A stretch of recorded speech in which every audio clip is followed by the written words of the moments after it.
안녕하세요. 윤선박센장TV 윤서입니다.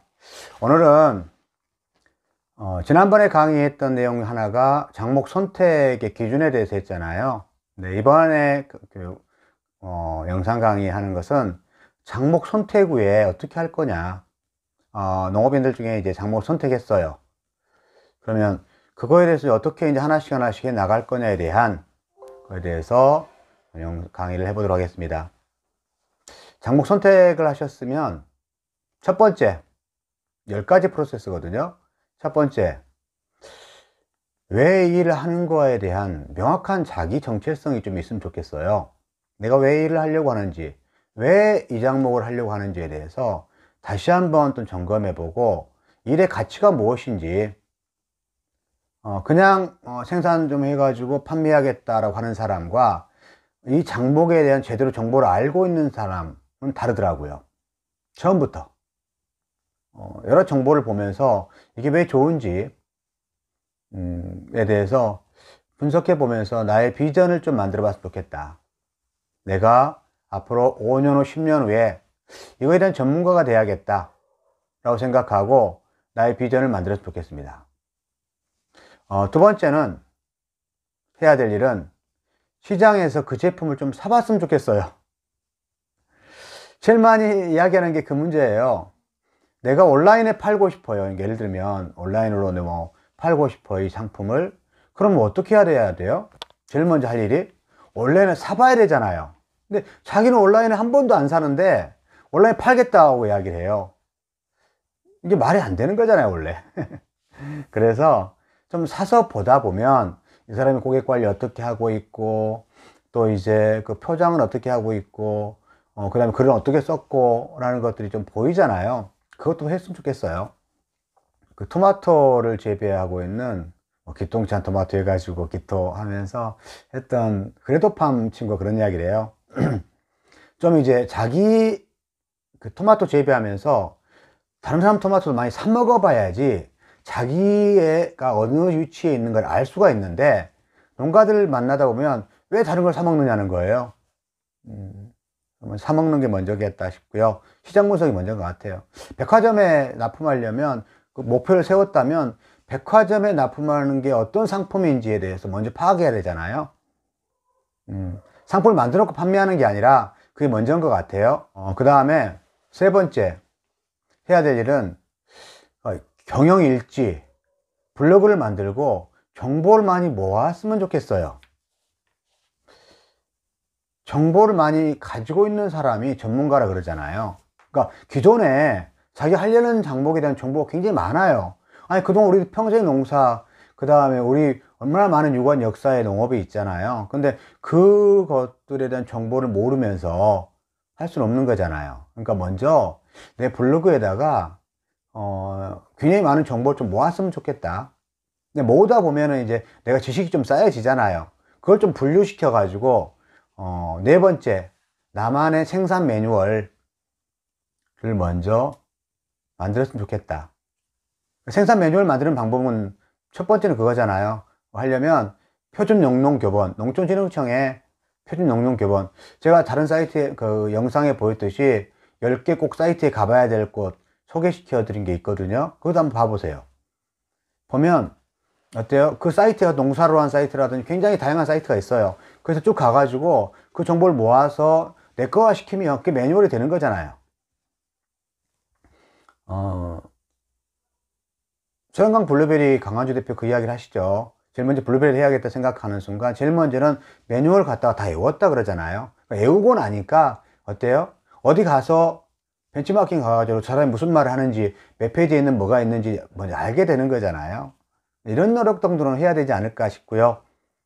그 다음에 내가 생산이라든가 체험 가공하는 농가들 벤치마킹 했으면 좋겠어요. 박사님, 저는요 처음부터 뭐 가공할 생각, 그게 아니라 방향을 잡으려면 어떻게 해야 돼요? 내 장목에 대해서 어떠한 부가가치들이 만들어지고 있는가가 유심히 다 살펴보아야 되잖아요. 전국에 좀 이제 괜찮게 하는 농가들을 쫓아가 다녀보세요. 대부분 다 그렇게 했어요. 장목을 적응하고 난 다음에 벤치마킹이 먼저 했다고요. 여섯 번째는 정부기관 관련 연구소를 찾아가 보세요. 다감종 강창국 대표 그런 이야기 했죠. 내가 단감을 명품당을 만들겠다. 그러면 쫓아오는 게 어디예요? 농촌진흥원예연구소 쪽 두드려가지고 혹시 단감 전문가 있으세요? 물어보고요. 그러면서 단감 전문가 해가지고 저기 김해 단감연구소에 소개를 하게 되고 거기서 제가 질문을 하게 되고 네트워크가 먼저잖아요. 농업 쪽은 굉장히 많은 기관이 있어요. 여러분을 도와주기 위해서 기다리는 기관. 좀 발품을 먼저 팔아보다 보면 그것을 그 기관들과 매칭이 될 수 있을 겁니다. 자, 7번째. 내가 귀농자 교육 제가 가잖아요. 그러면 박사님 저는 나중에 기회가 되면 체험을 좀 해보고 싶어요. 자, 그런 분이 계세요. 그럼 제가 제일 먼저 물어보는 말이 뭐겠어요? 체험장 몇 군데 다녀오셨어요? 올해 체험 어디 다녀오셨나요? 그러면 거기에서 다녀오셔서 어떤 분석을 해보셨나요? 그리고 제가 그랬잖아요. 마케팅이 하는 일이 뭐예요? 새로운 시장을 창출하는 거잖아요. 그럼 내가 체험을 하려면 기존에 체험했던 사람을 내게로 데려오는 게 아니라 새로운 사람을 또 체험도 하게 만들어야 되잖아요. 그럼 각 주변의 사람들 같이 체험장에 같이 가보는 거죠, 뭐. 8번째는 창업 공모전에 한번 나가보세요. 사업계획서 좀 써가지고. 많아요, 요즘.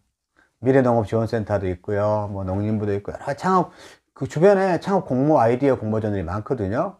그러니까 그 공모전에 나간다는 건 뭐겠어요? 사업계획서란 이야기예요. 그 계획서를 제대로 써가지고 정리를 하다 보면 바로 공모전에 나갈 수 있잖아요. 요즘은 이제 처음부터 그런 준비를 많이 하시더라고요. 귀농 준비하시면서. 9번째는 SNS 활동을 통해 가지고 네트워킹을 하면서 좀 관계를 넓혔으면 좋겠어요.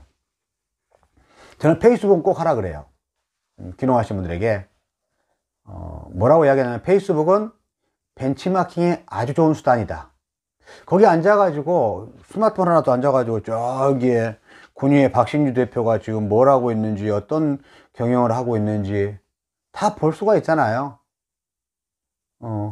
우리 조영숙 대표가 어때요? 오일 가지고 하면서 오일 교육농장하고 체험농장하고 있는데 그걸 어떻게 하고 있는지 다 할 수가 있잖아요.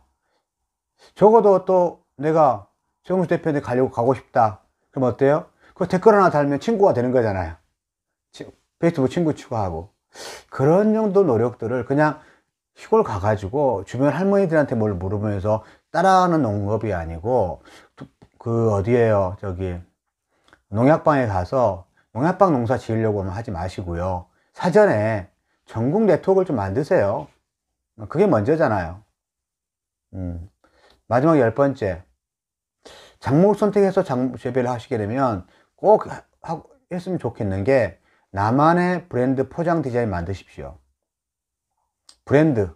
그러니까 조그맣게 해서라도 자기 농장 이름이 있어야 되고 그걸 가지고 좀 이렇게 예쁘게 글씨 팡팡이라는 예쁘게 보면 또 글씨 이쁘게 할 수 있잖아요. 근데 그런 걸 가지고라도 한번 브랜드를 만들어 보는 거예요. 그리고 포장 디자인. 요즘 농업인이 말씀하시더라고요. 옛날에는 농협에서 뭐 포장이 나오면 정말 좋아했대요. 그래서 그들 썼대요. 그걸 5년, 10년 그냥 싸니까, 그 지원이 좀 되니까 했는데, 결국은 그 안에 뭐가 있는 거예요? 농협만 나가지 내 브랜딩이 없더라는 거예요.